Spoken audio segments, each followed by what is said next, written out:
Hide your kids, hide your wife, and hide your husband. It's 7 with Pat Sevens. 7 topics in 7 minutes or less, directly from my twisted head. On today's show, should they have released that video of that Navy Yard shooter? The Army hates tattoos, and why it's manly to go to a Justin Timberlake concert. Follow me on Twitter at Pat7S. Your 7 in 7 minutes or less begins now. Number 1, stop. For some reason, the FBI thought it was a great idea to release the security tape of Aaron Alexis going through the Navy Yard and shooting people. Now, the clip you've probably seen, if you've seen it, is just him in a hallway with a gun, looking for people to shoot. One of the reasons they did it, I think, was because they wanted to show how tactical and scary he was. But really, did you need a video to know that? The guy was a Navy veteran. He was trained in this stuff. Of course he's tactical about it. I'm not one of these people who thinks you should hide brutal images from the public. I think if the news did more imagery of dead bodies and things, it would hit home more. Because let's be honest with ourselves. When you turn on the news and you find out some black guy shot another black guy, you don't care. That's not right. You should care because it's a human life. And even if it's not in your neighborhood and in the ghetto, violence is still a problem. But in this case, you really didn't need the video.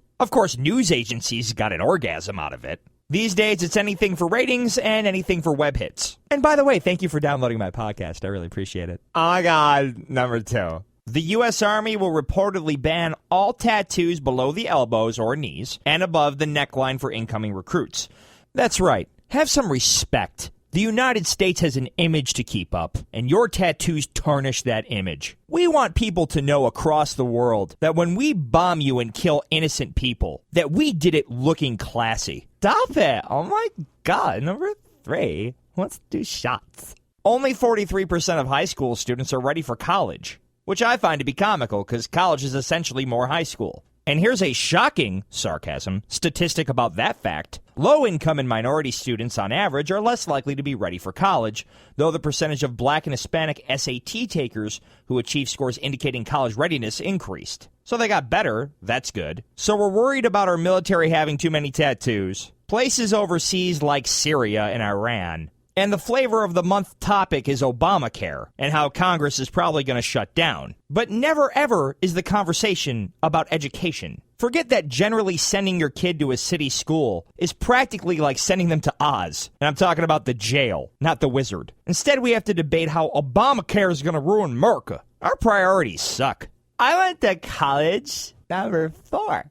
You know how I always say college is overrated? It is. But when you go to an Ivy League school, you make certain connections and get certain privileges that other people don't get. For example, according to the New Republic, a whopping 44 out of 147 White House interns attended Ivy League schools. To put that into perspective, 44 is the same number of interns produced by every single state college in the country combined. So for those of you who go to Northwest Eastern Middle Atlantic Tech College at the University of Southern Christian A&M, you don't have anything helping you in life. Yes, you get a piece of paper, but everybody gets the same worthless piece of paper. And even if you have good grades, you probably don't have the money or the wherewithal to go to Harvard. So while President Obama talks a lot about equality and closing the gap on inequality, actions speak louder than words, Mr. President.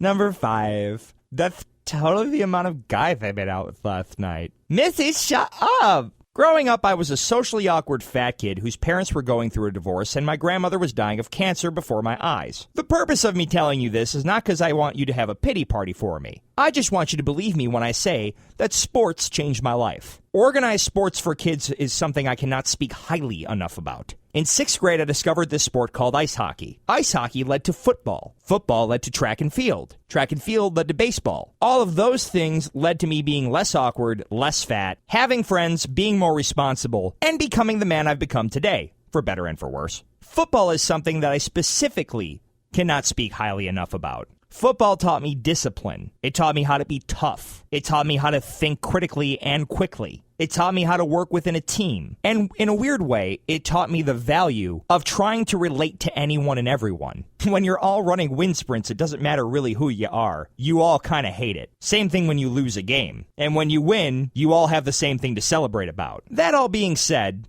the times have changed. Medically, we've come to some harsh realizations about certain sports. In a study done by researchers at Virginia Tech and Wake Forest, football players as young as 7 sustain hits to the head comparable in magnitude to those absorbed by high school and adult players. Most of that cranial contact comes in practices, by the way, not in games. What does that all mean? It means even though your kid is young and they're not terribly strong yet, they still knock the crap out of each other. It means that your child can suffer a devastating and traumatic head injury at a very young age, and it can affect them for a very long time, maybe forever if it's bad enough, which is scary. I myself have had several concussions as a child and as an adult, and I can say with confidence that fine I speak well. I good talkly, me studies thinks dumb is. Now, all kidding aside, I admit that's inappropriate. Before you enter your kid into a sport like football where there's a lot of contact, make sure your coach teaches them the proper way to not only give but also accept a hit. And remember, there are plenty of sports at a young age that don't require smacking the crap out of each other. I started football at 8th grade. I was already a teenager. You don't need to be playing full contact football at 7. Oh my God, number 6. Lindsay Lohan has a half-sister named Ashley who's 18 years old. She spent $25,000 to get plastic surgery so she can look like her half-sister Lindsay. Honestly, if you just spent a year in bars and overdoing it with some drugs, you probably would have spent less than $25,000 and look exactly like Lindsay Lohan. Do you even know what number 7 is? I doubt it. A friend of mine was having this debate with her boyfriend. Justin Timberlake's coming to our area. She wanted her boyfriend to buy her a ticket and go with her for her birthday. The boyfriend said, "Dude, that's totally gay. I can't go to a Justin Timberlake concert." Relationship advice to you guys. 1, go with her to the damn concert. You win brownie points. 2, there is nothing gay about going to a Justin Timberlake concert. Do you have any idea how much flesh is going to be showing at that concert? Granted, some of it's going to be way underage, in which case they don't exist. And on the other extreme, you're going to have some stuff out there that really shouldn't be out there. But ultimately, you're going to see a lot of pretty girls wearing very little and listen to some okay music. It's not like it's an NSYNC concert. That's a different story. Also remember this, fellas. Be tactical when you ogle other girls. You do not want the girlfriend catching you in that act.